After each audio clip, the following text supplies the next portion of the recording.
осы YouTube-ке тіркеліңіздер, бөлісіңіздер, міндетті түрде бірнеше мәрте комментарий жазып, лайк басып, бөлісіп, таратып отырыңыздар. Жойыттар сарттарға шабуыл жасапты. Қазақша айтқанда жойыт сартты шауыпты.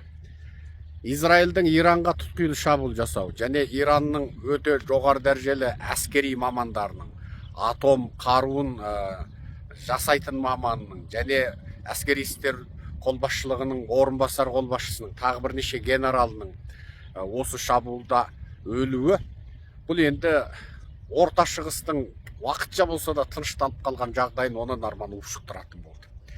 Бұның бізге пайдалы жағы да бар, пайдасыз жағы да бар. Бірінші, пайдалы жағы бұл Иран мына Ресейді шахид дрондарымен, шахид зымырандарымен қамдап отырған ел. Ал олардың шахид дрон, шахид зымырандарын Қытай технологиялық тұрғыдан, Қытайдың Huawei корпорациясы тағы басқа чип өндіретін компаниялары Американың тыйым салынған, санкцияланған чиптерін сол Иранға тасымалдау, жеткізу арқылы сол жерде сол өндірісті ашып отыр. Сөйтіп Иранның қолымен өндірген сол төмен деңгейдегі шахид дрондары мен зымырандары қазіргі Ресейдің Украинаға шабуылдайтын негізгі қаруының көзі сол болып отыр. Ал Иранға бұны осы жолғы шабуыл арқылы Иранның осы әскери мүмкіндіктерін, әсіресе дрон және зымыран өндіру мүмкіндіктерін жойып жіберсе, бұл Ресейге келетін үлкен қару-жарақ көмегінің алдын алған болады. Бұның пайдалы жағы осы. Енді бұның бір зиянды жағы бар. Иран атомды байтам, байтпайым, уранды байтам, байтпайым деген адам. Оның атом технологиясы негізі сол Қытай Ресейден келеді, атом технологиясы.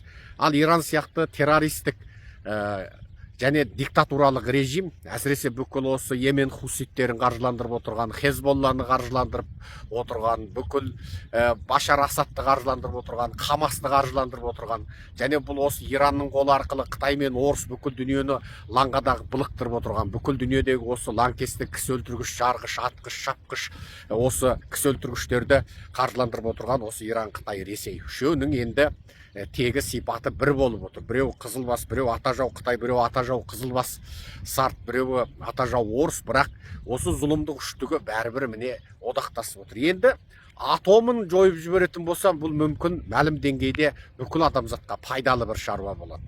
Енді үшінші бір бұның жаман жағы. Дүниеде мұнайдың бағасын төмендетеміз, сол арқылы Ресейдің сыртқы табысын кемітеміз, сырттан кіретін табысын азайтамыз деген болатын. Енді Иран менен Орта Шығыста мынандай қырғын болатын болса, мұнайдың бағасы түспейді. Неге? Бұл соғыс Иран жерімен аяқтамауы мүмкін, ары қарай мұнайлы өңірлерге кетеді, ары қарай бұл тасымалға мәселе туады. Сосын сол Иран және оның маңындағы теңіз аймақтары, теңіз айлақтары, тасымал жолдары, бұның барлығында мәселе ушыға түседі. Сонымен бұл мұнайдың бағасы көтеріле түседі. Себебі ары бері ұшып жүрген зымырандар, дрондар ол алып жаңағы мұнай таситын, газ таситын танкерлерге оңды солды тиеді. Сосын жұрттың бәрі одан қаша бастайды. Қысқасы тасымалдау құны арта бастайды. Сақтандыру компаниясы сақтандырудың құнын қымбаттатады. Сақтандырудың құны қымбаттағаннан кейін тасымалдау компанияларда құнын қымбаттатады. Тасымалдау компаниялар құны қымбаттағаннан кейін мұнай газдың бағасы өсе бастайды. Сөйтіп орысты мұнай газ сатудан түсетін қаражаттан қағамыз деген жоспар іске аспайды. Онсыз да мен кешегі лекциямда Тахоя көлі жағасында сөйлеген лекциямда айтқан болатынмын. Орысқа Еуропа санкция салып жатыр. Тағы да осығанға дейін өздері көрмей қалған, көзінің астынан, кірпігінің арасынан өтіп кетіп, Еуропаға заңсыз мұнай газ тасымалдап жүрген бәленбай Путиннің кемелеріне санкция салыпты. Салмақ екен, енді жаңа орыстың мұнайының бағасын бәлен доллардан ары, жаңа 45 доллардан ары асырмаймыз депті, енді оны ақылдасады екен, Қысқасы, менің баяғыдағы Еуропаның Ресейге деген санкциясының сиқы туралы менің айтқаным тағы да осы жер келеді. Биыл бидайына санкция салады. Бидайын алмаймыз дейді, бірақ арпасын еке салады. Келер жылы ойбай арпасына санкция саламыз, Ресей арпасымен байып жатыр екен ғой дейді де, арпасына санкция салады, бірақ жүгерісін 8 есе алады. Қысқасы сөйтіп жаңағы кете береді. Биыл тауығына санкция салады, бірақ қойын еке салады. Келер жылы қойына санкция салады, сиырын еке салады. Сонымен қысқасы Ресейдің бәрібір есебі түгел болып тұр. Бұл арада мен қазақтарға осыны айтқанда, Еуропа, Американы бір осындай бір екі қарсы бағыттағы түсініксіз саясат қолданады деп айтып отырғаным жоқ. Мүдделі қаржылы топтар бар. соғысты қолдайтын топтар бар, қолдамайтын топтар бар, мұнай газдан ақша тауып отырған топтар бар, мұнай газдан ақша тауып отырған қаржылы алпауыт топтардың көмегіне сүйеніп билікке келіп отырған саяси топтар бар. Бірімен бірі байланысып, бірімен бірі өстіп жалғанып қалған дүние. Жаңағы мұнай газды шектен тыс тиіп жіберсе, әлгі қаржылы топтар, мүдделі топтар әлсірейді. Олар әлсірегенмен қоймай, мемлекеттің ішіндегі мұнай газдың жаңағы тепе-теңсіздігі туады. Бұның барлығы айналып келгенде тақ айналып кеп, сол жаңағындай сізбен біз түсіне бермейтін саясаттарға жалғасады.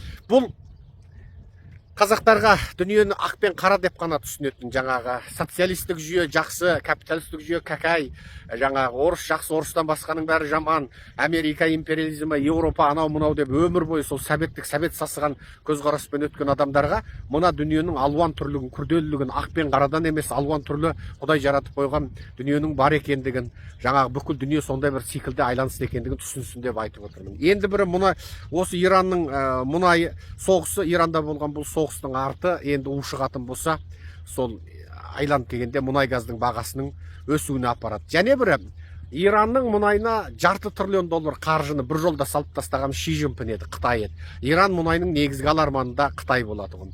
Енді мүмкін Иранды осы бетті тасталқан қылып, бір жылда ма, 2 жылда шынында жойып жіберетіндей деңгейде. Немесе Иранның мынау діни радикалдық, мынау дін бұзарлық, деструктивтік, фашистік билігін құлататын болса, мүмкін бұл Орыс, Қытай, Иран үш елдің құрсауында жатқан Қазақстанға мүмкін бір демократияның, еркіндіктің, азаттықтың сәулесі Каспий теңізінің ар жағынан бізге шашылатын шығар. Мүмкін Иран демократиялы елге айналатын болса, Иран бір оң бағытқа, бір есі дұрыс елге айналатын болса, мына Орыс, Қытайдың жетегіндегі ел емес болатын болса, мүмкін біздің Қазақстанда азат қылуымызға бір жол ашылып қалар деп ойлаймын.